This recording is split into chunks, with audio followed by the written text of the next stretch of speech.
my fellow Americans. A short time ago, I ordered the United States Armed Forces to launch precision strikes on targets associated with the chemical weapons capabilities of Syrian dictator Bashar al-Assad. A combined operation with the armed forces of France and the United Kingdom is now underway. We thank them both. Tonight, I want to speak with you about why we have taken this action. 1 year ago, Assad launched a savage chemical weapons attack against his own innocent people. The United States responded with 58 missile strikes that destroyed 20% of the Syrian Air Force. Last Saturday, the Assad regime again deployed chemical weapons to slaughter innocent civilians, this time in the town of Douma, near the Syrian capital of Damascus.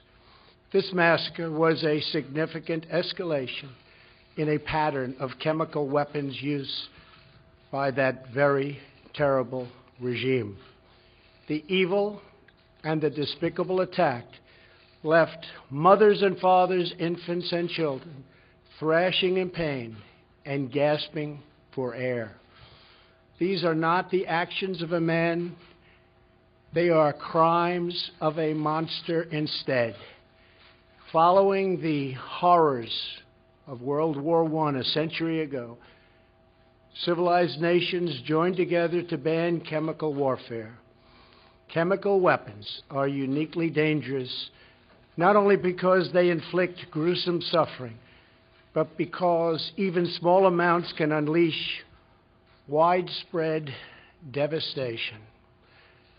The purpose of our actions tonight is to establish a strong deterrent against the production, spread, and use of chemical weapons. Establishing this deterrent is a vital national security interest of the United States.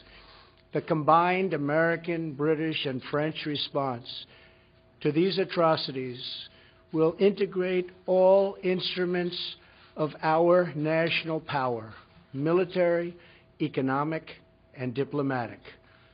We are prepared to sustain this response until the Syrian regime stops its use of prohibited chemical agents. I also have a message tonight for the two governments most responsible for supporting, equipping, and financing the criminal Assad regime. To Iran and to Russia, I ask, what kind of a nation wants to be associated with the mass murder of innocent men, women, and children? The nations of the world can be judged by the friends they keep. No nation can succeed in the long run by promoting rogue states, brutal tyrants, and murderous dictators. In 2013, President Putin and his government promised the world that they would guarantee the elimination of Syria's chemical weapons. Assad's recent attack and today's response are the direct result of Russia's failure to keep that promise. Russia must decide if it will continue down this dark path or if it will join with civilized nations as a force for stability and peace. Hopefully someday we'll get along with Russia and maybe even Iran, but maybe not. I will say this, the United States has a lot to offer. With the greatest and most powerful economy in the history of the world. In Syria, the United States, with but a small force being used to eliminate what is left of ISIS, is doing what is necessary to protect the American people. Over the last year, nearly 100% of the territory once controlled by the so-called ISIS Caliphate in Syria and Iraq has been liberated and eliminated. The United States has also rebuilt our friendships across the Middle East. we have asked our partners to take greater responsibility for securing their home region, including contributing large amounts of money for the resources, equipment, and all of the anti-ISIS effort.